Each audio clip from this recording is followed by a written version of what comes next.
Okay, here we are at Papaw's Dodge Garage. We're putting a lockout hub assembly on a Dodge 3500 dually. You got to have a spacer to go on with this lockout hub.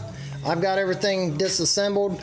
I've installed a new universal joint in there that is a greasable joint.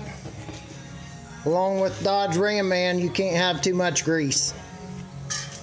This is the hub that's going to go on that one.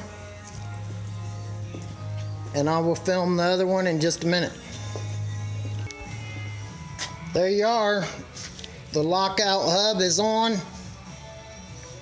Free spinning front wheel axle. There's the new universal joint. Although I don't see my grease fitting right at the minute, but it's in there. All right.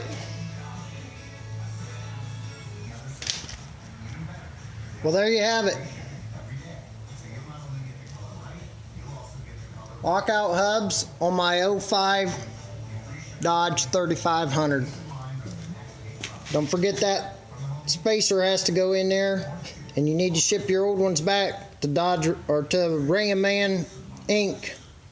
Don't forget the ink. Got that from you. That's what it looks like. You're going to want to do this. Saves wear and tear on the front axle, bearings, drivetrain, everything. Thanks for watching.